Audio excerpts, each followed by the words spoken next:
তো চলে আসলাম বিয়ের ভিডিও নিয়ে। তো পুরো ভিডিওটা এনজয় করতে হলে কিন্তু ভিডিওর সাথে থাকতে হবে অ্যান্ড পুরো ভিডিওটা দেখতে হবে। তো চলুন চলে যাচ্ছি মূল ভিডিওতে। আসসালামু আলাইকুম এভরিওয়ান, আশা করি সবাই ভালো আছেন। তো এখানে আমি আর কি ড্রেস নিয়ে একটু ট্রায়াল দিচ্ছিলাম, দেন আমি রেডি হয়ে গেলাম বিয়েতে যাওয়ার জন্য। এখন আমি আর কি ড্রেস পরে একটু ঢং করছিলাম, নিজেকে একেবারে প্রিন্সেসের মতো মনে হচ্ছিল, তাই একটা ঘুরানি দিলাম। আর এখন আমি যাব বিয়ে বাড়িতে আমার ফুল ফ্যামিলি সহ।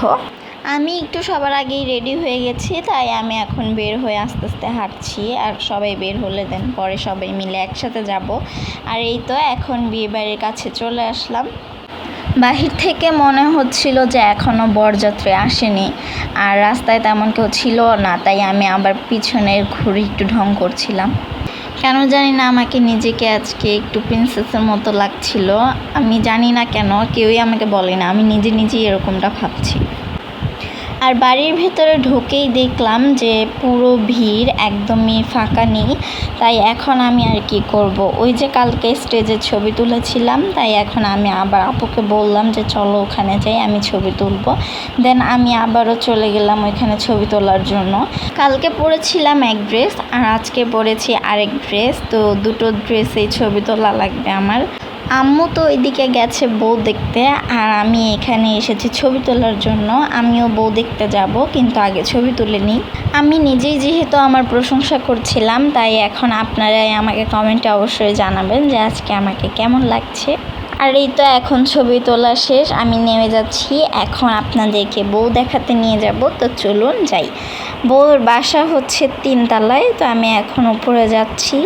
আমি সব সময় এক্সাইটেড থাকি বিয়েতে বউ দেখার জন্য, কারণ বউরা অনেক সুন্দর করে সাজে আর সেটাই দেখতে অনেক ভালো লাগে। এই যে এখানে আম্মু ছিল, তারপর আমাকে বলে দিল ভিতরের রুমে যেতে, আর আমি চলে গেলাম।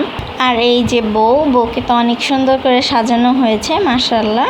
এখানে বউকে খাওয়া দাওয়া করানো হচ্ছিল, কারণ হয়তো পরে আর সময় পাবে না খাওয়া দাওয়া করানোর জন্য। দেন আমরা নিচে নেমে এসে পরে টেবিল ফাঁকা পেলাম, তারপরে এই যে খেতে বসলাম। আর আমার আপু তো কন্টিনিউয়াসলি আমার ভিডিও করেই যাচ্ছে। এইখানে আমার একটা ফেভারিট জিনিস, সেটা হচ্ছে বোরহানি। এছাড়াও সব কিছুই আমার এতটা ফেভারিট না। আর এখন আমিও একটু সবার খাওয়া দাওয়ার ভিডিও করছিলাম, আর ঢং করে একটু নিজের প্লেটেও দেখাচ্ছিলাম। আর আমি কিন্তু এতটা বেশি খেতেও পারি না, আবার ভাববেন না আমি অনেক বেশি খাই। আর এদিকে আম্মু আমার ভিডিও করা শুরু করছে, মানে আমি কিছুই বুঝতে পারছি না যে সবাই খালি আমার এত ভিডিও করে কেন। আমাদের টেবিলে একটা আঙ্কেল বসেছিল, এই সেই আঙ্কেল। আর উনি খুবই ভালো একজন মানুষ, আমাদের সাথে খুবই গল্প করছিল, তাই আঙ্কেলকে বলে কিছু ছবি তুললাম। খাওয়া দাওয়ার পরে এদিকে চলে এসেছি পান খাওয়ার জন্য। মানে কি একটা অবস্থা, সবাই আবার আমাকে বুড়ি ভাববেন না।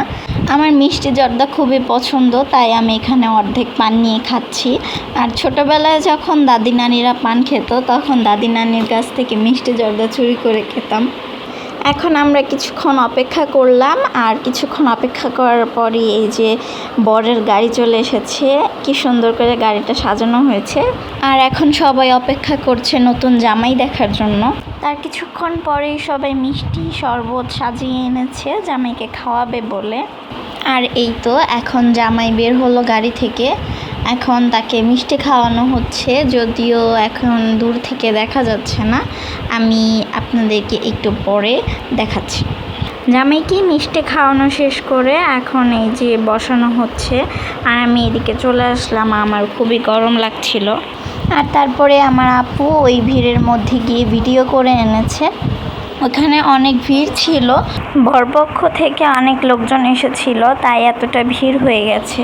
আর জামাই দেখা শেষ, আমাদের থাকাও শেষ, কারণ পুরো সময়টা থাকা আমাদের জন্য পসিবল না, তাই চলে যেতে হচ্ছে। আর বের হয়ে দেখলাম একটা বাস, সম্ভবত এই বাসে করে বরযাত্রীরা এসেছে। তো এই ছিল আমার ঈদের মধ্যে বিয়ের দাওয়াতের ভ্লগ। দেখা হয়ে যাবে নতুন কোনো ভিডিওতে। সে পর্যন্ত সবাই ভালো থাকবেন, সুস্থ থাকবেন। আল্লাহ হাফেজ, আসসালামু আলাইকুম।